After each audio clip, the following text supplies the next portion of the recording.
meus irmãos, que a paz do Mestre Jesus esteja nos nossos corações. Mais uma vez nós estamos aqui, com a graça de Deus, reunidos em nome de Jesus, para fazermos o estudo da obra de Joana de Ângeles. Essa obra intitulada Vidas Vazias, uma obra publicada em 2020, que traz para a gente 30 lições reflexivas sobre os problemas atuais, as dificuldades que a gente tem enfrentado no nosso dia a dia. E hoje nós estamos na lição de número 15, ou seja, chegamos na metade do livro, né? A gente faz a lição ponto a ponto, faz a sequência desses estudos. Para você que ainda não começou a leitura dessa obra, tem todas as outras lições aí comentadas. É sempre uma reflexão a mais, nada substitui a leitura da obra, da lição, da gente ouvir e ler direto da fonte, direto de Joana, o que ela quer trazer para nós. A oportunidade de refletir sobre os ensinamentos é algo mais da gente poder sentar, pensar em alguns pontos que favorecem às vezes a nossa percepção de coisas na nossa vida que podem nos ajudar de uma forma ou de outra. O livro traz uma temática muito importante. Quando intitula-se Vidas Vazias, coloca em pauta, coloca em discussão o que a gente sente em relação à nossa vida, né, meus irmãos?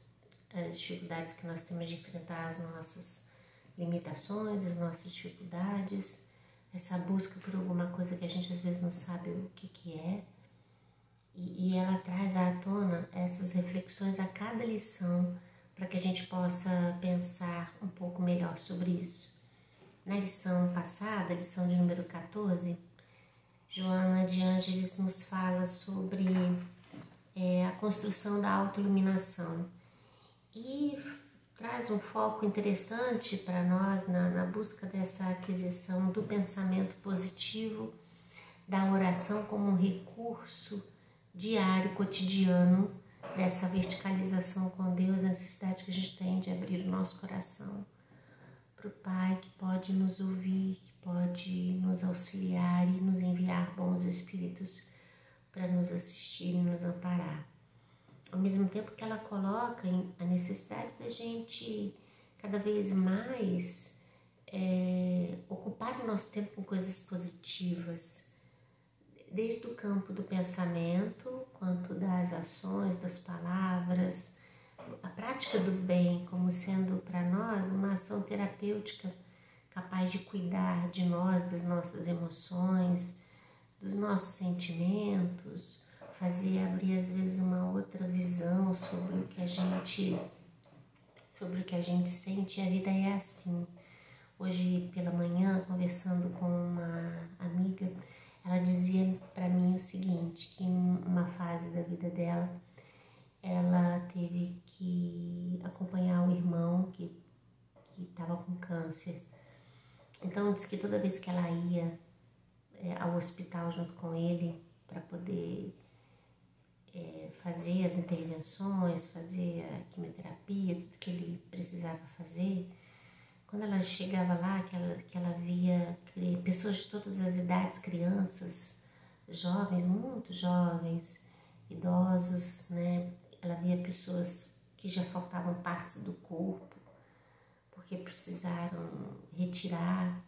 Aí ela falou para mim assim, quando você vive uma experiência como essa, Kátia, a gente nunca mais é o mesmo e a gente passa a entender que a gente precisa dar certo valor a algumas coisas na nossa vida. Outras tantas a gente vai seguindo, faz parte da nossa trajetória física mesmo. E é um fato, isso é verdade, quando a gente consegue, por experiência ou mesmo por se colocar no lugar do outro, quando a gente consegue perceber que a vida, ela se apresenta para nós com dádivas inúmeras, tanto naquilo que a gente diz, meus irmãos, como sendo coisas boas que nos aconteceram, como com aquelas outras que a gente fala assim, isso não foi tão bom que aconteceu na minha vida, porque todas elas têm um sentido iluminativo. foi isso que Joana trouxe na lição passada, que o processo reencarnatório ele tem para nós a ação de nos oportunizar situações iluminativas. E olha que em momento algum ela vai falar assim coisas boas ou coisas ruins. São experiências iluminativas, todas elas que nós precisamos passar. Faz parte aí da necessidade que nós temos do amadurecimento. Mas ao mesmo tempo que ela traz isso e com essa clareza, com essa riqueza de que a gente não vai deixar de passar por aquilo que a gente precisa passar, a gente não vai deixar de viver aquilo que a gente precisa viver, né? Mas mesmo com isso tudo, Joana está dizendo para nós que nós nunca estamos sozinhos. E isso já era a palavra de Jesus. Jesus disse que Deus jamais iria nos desamparar, que Deus também não daria fardo maior do que o que a gente pode carregar. Ouvir isso do Cristo, né? E Cristo representa para nós essa luz nas nossas vidas, né? A força, a coragem para que a gente possa continuar, para que a gente possa lutar e empreender esforços para a nossa melhoria, para a nossa caminhada evolutiva. E Joana vem e traz isso à tona, porque quando ela fala das intervenções do mundo espiritual nas nossas vidas, ela traz à tona para a gente essa solicitude divina que vai permitir que nós tenhamos a assistência dos benfeitores espirituais. Então todas as dores, todas as dificuldades que a gente experimenta, elas nunca são solitárias. Elas podem, por nosso egoísmo, por nosso orgulho, a gente às vezes pode querer se afastar de todo mundo, né? E querer passar pelas coisas que temos que passar sozinhos, mas a espiritualidade superior, ela está sempre a nos amparar. Basta a nossa boa vontade de querer percebê-los, de querer dar a eles a chance de nos ajudar, de intervir sobre as nossas vidas. A lição de hoje fala sobre isso, sobre essa assistência amorosa e também nos adverte sobre as companhias que não são boas, né? Porque se a gente recebe as interferências, né, as intervenções dos bons espíritos, também recebemos aqueles que ainda estão em processo de evolução e que ainda não representam tanta luz, não é? Então vamos fazer a lição de hoje aqui, começando a lição no primeiro parágrafo, que ela diz assim, olha, persistindo a vida humana após a morte orgânica, cada espírito prossegue de acordo com os valores acumulados durante a existência encerrada. Interessante ela trazer isso aqui. A doutrina espírita ela tem uma coisa interessante do fato de que poucos são aqueles que já nascerem em menor escala, vamos dizer assim. São aqueles que já nascem em lar espírita e crescem dentro da crença espírita, né? Dos conceitos, né? Daquilo que a doutrina espírita nos coloca como princípio. A grande maioria vem mesmo de outras religiões. E nisso que migram de outras religiões para o espiritismo, acabam por trazer também crenças dessas religiões. Interessante pensar que se a gente pensa nos evangélicos ou mesmo nos católicos, todos eles são espiritualistas. A diferença está em pensar a destinação desse espírito após a morte do corpo físico. E deixando para lá o que cada uma das outras religiões acredita. Ai, assustei, desculpa. Bateu uma porta aqui perto, desculpa. Foi o vento que bateu. Então vamos lá.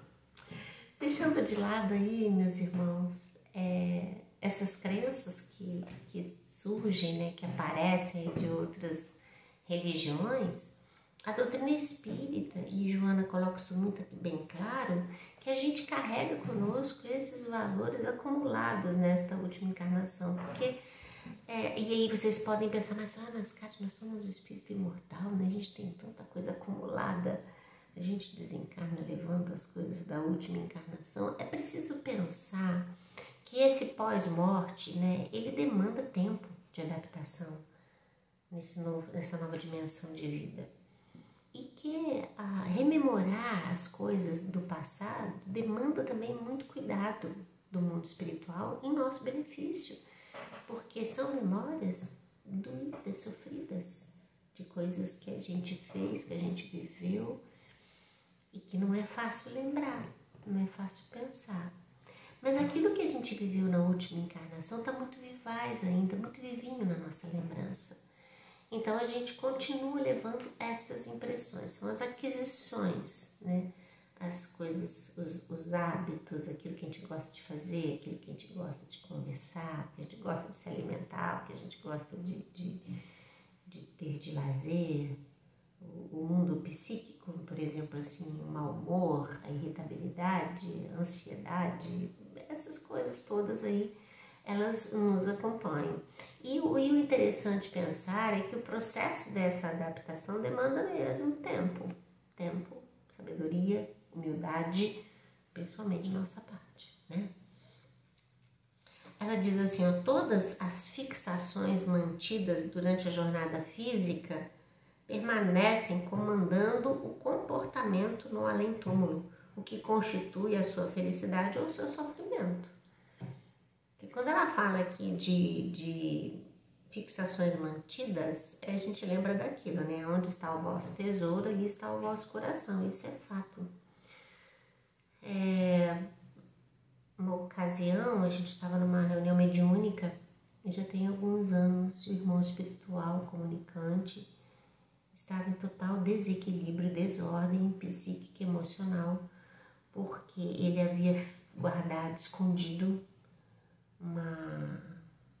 um bem material, né, dinheiro, ele tinha escondido para que a família não achasse, e ele estava já no mundo espiritual, sem conseguir encontrar a casa, sem conseguir voltar ao lar, sem conseguir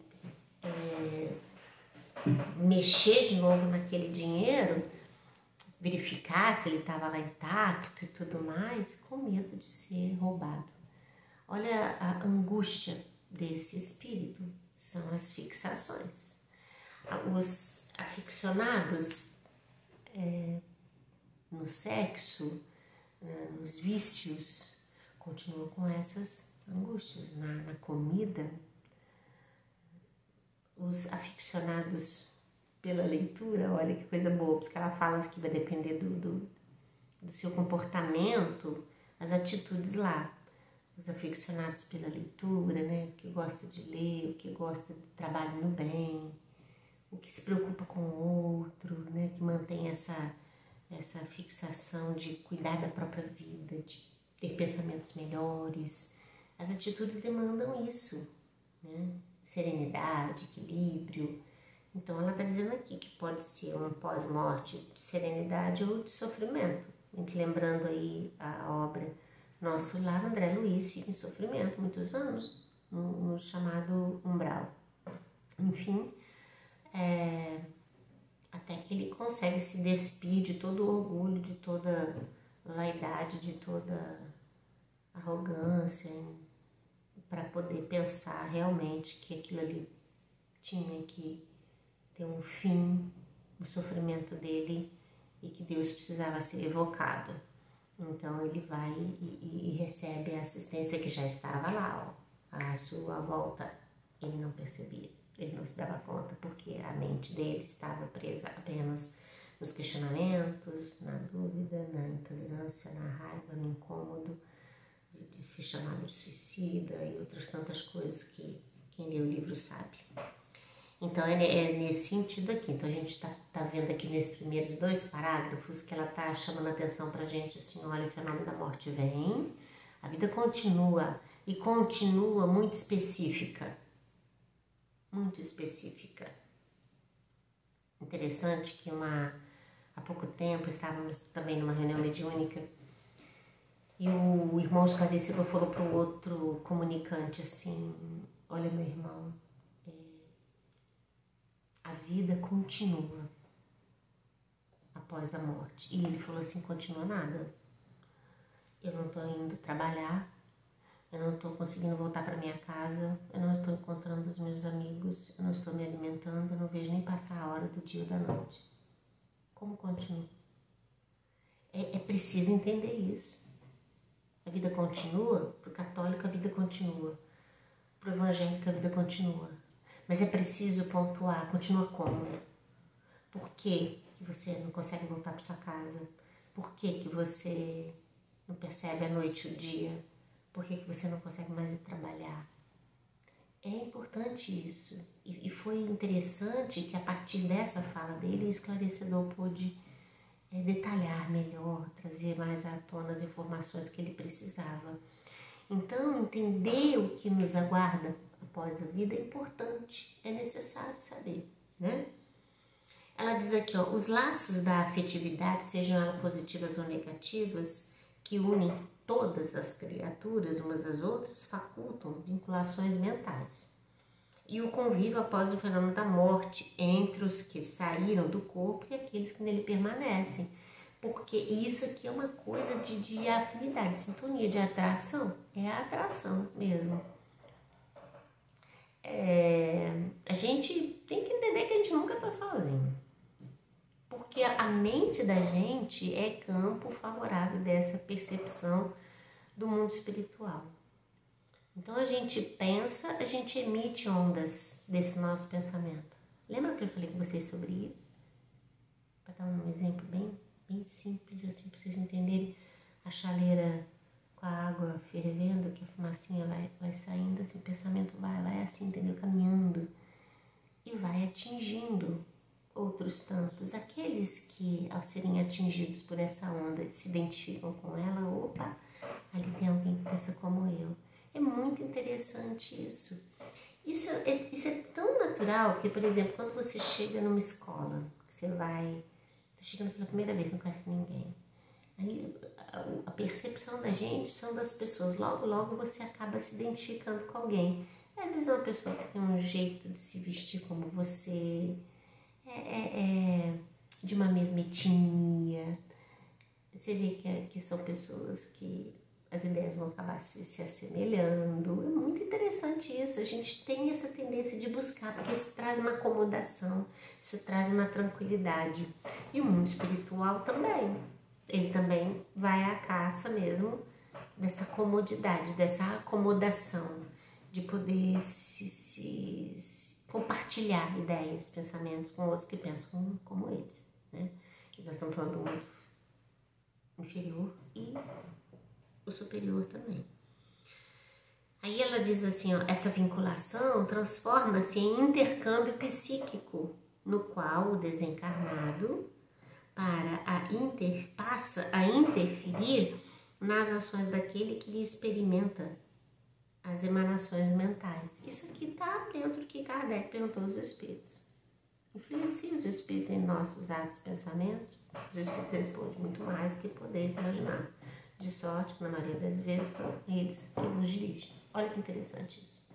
Porque é sintonia. Só que a gente, às vezes, abre mão do nosso eu interior. E aí, a gente acaba marionete mesmo na mão do desejo do desencarnado.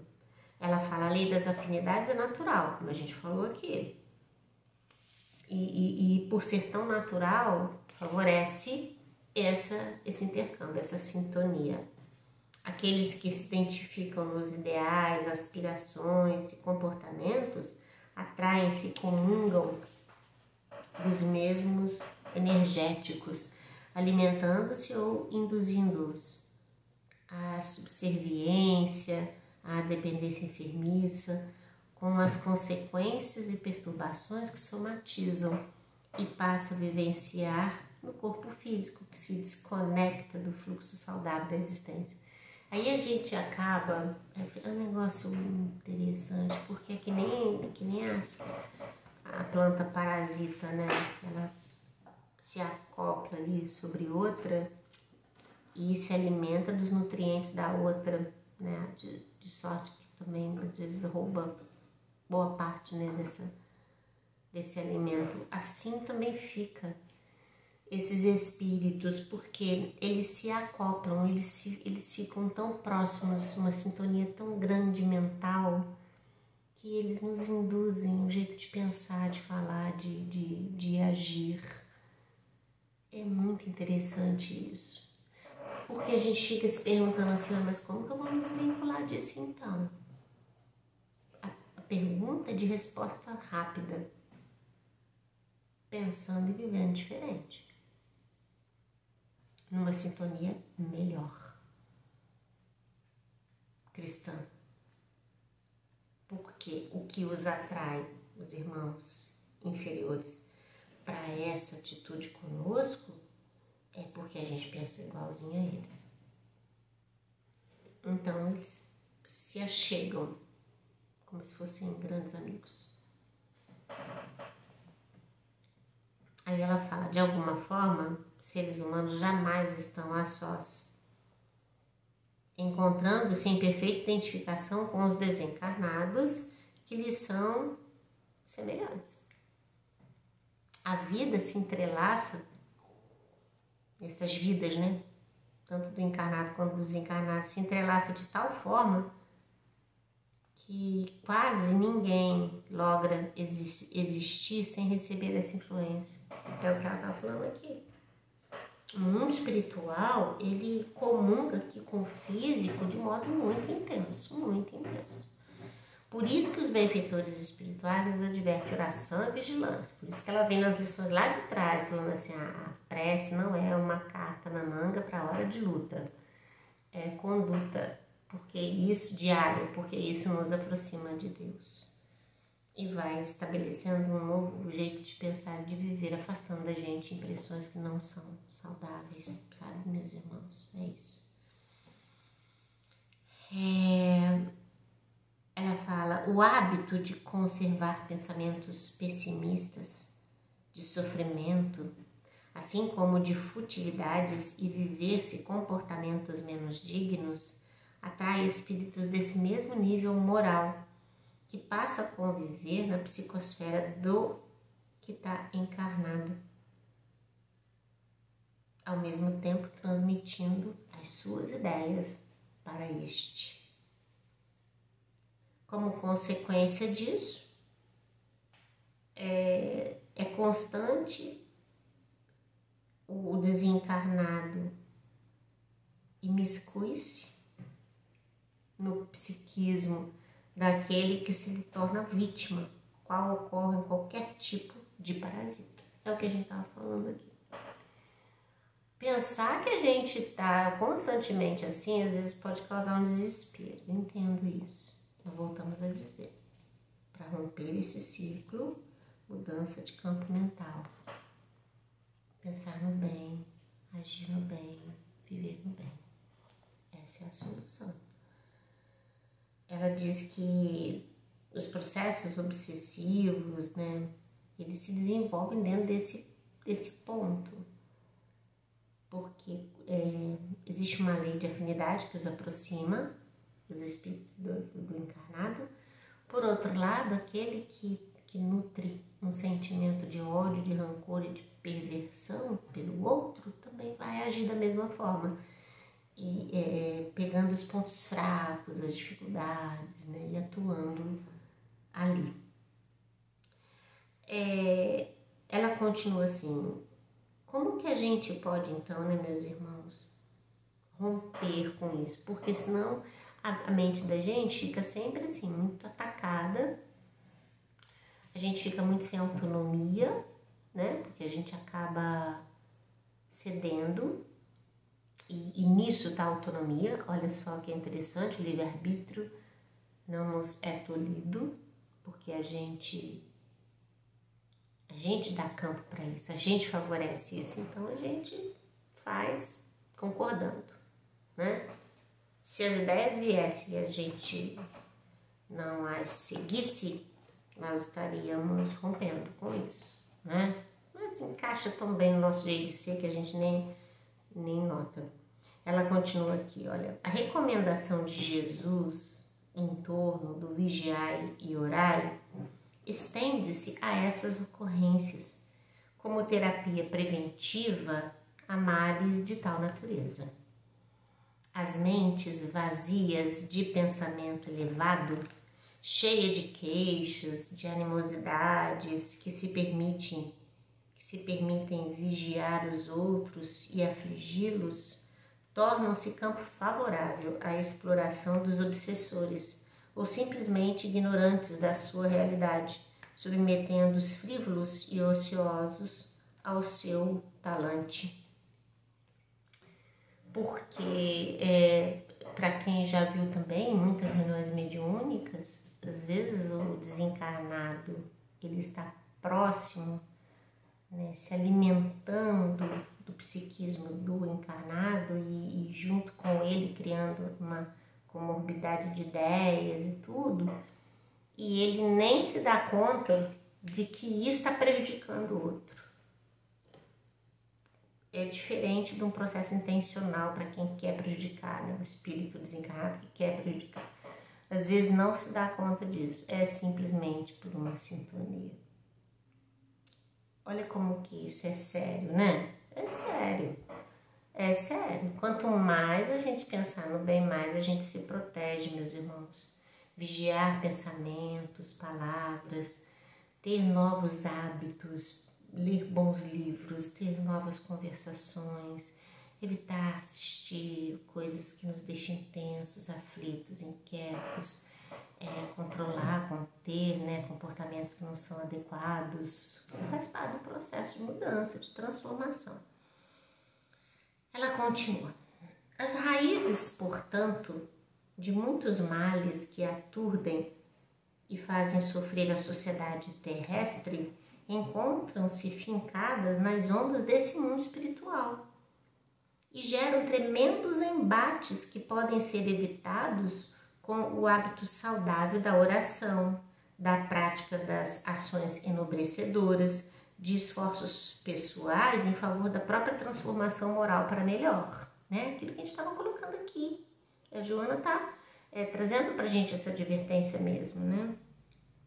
Quando as saudáveis lições do Evangelho de Jesus tornarem-se diretriz nas nossas vidas, meus irmãos, olha só, e as revelações do Espiritismo forem absorvidas, entender-se-á com mais facilidade que não existem dois mundos, que habitualmente se crê, o espiritual e o material, mas apenas o mundo em variados graus de manifestações.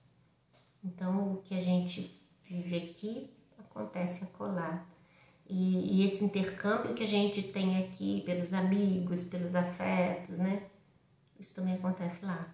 E como esses dois universos, né, não se distanciam, né, são etapas da nossa vida, a hora a gente está no corpo físico, a hora a gente está fora dele, a comunhão desses dois campos é muito forte.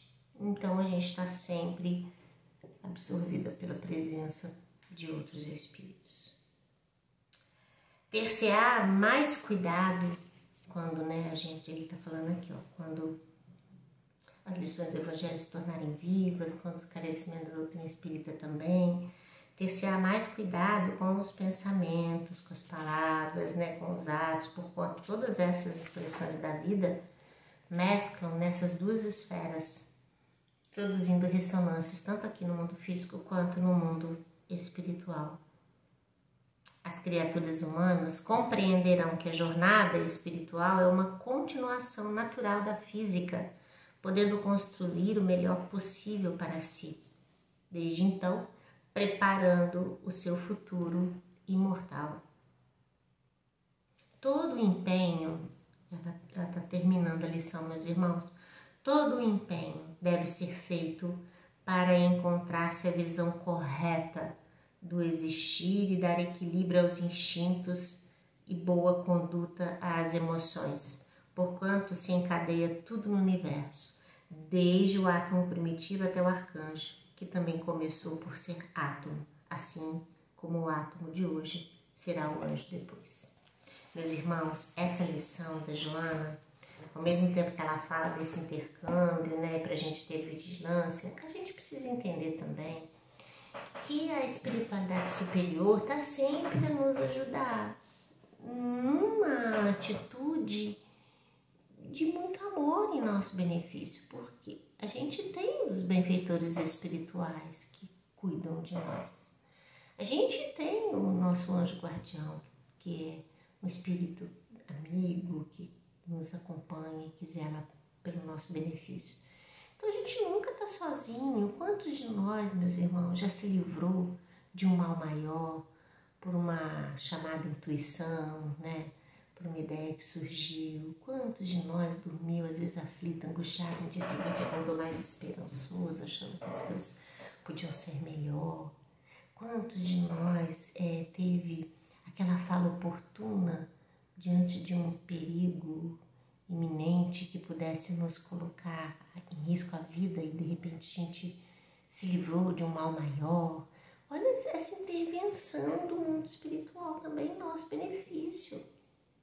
Né? Quantos de nós, numa hora de angústia, de sofrimento, recebeu as palavras de alguém que nos jogou para frente?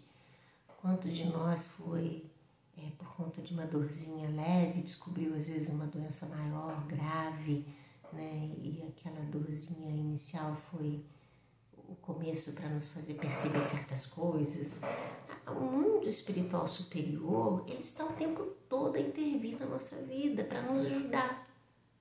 Não tira de nós a nossa responsabilidade, não faz por nós, mas nos ampara. Então é preciso acreditar nessa assistência, de que a gente não está à mercê apenas do mundo espiritual inferior. A gente está muito conectado com eles porque muito nos igualamos em pensamentos, ideias e atos. Agora, quando a gente mudar, que é o que ela falou ali, né? Quando a gente buscar esse esforço de pensar melhor, de lutar para vencer as nossas imperfeições, um novo quadro psíquico se espreitará de nós, voltado para o bem, para o amor, para o equilíbrio. E na verdade é isso que a gente quer, não é mesmo? Meus irmãos, belíssima lição, não é? Reflexão para nós, importante para a nossa vida. Fiquem com Deus, que Jesus os abençoe, que vocês tenham muita paz, muita luz em seus corações. Até semana que vem.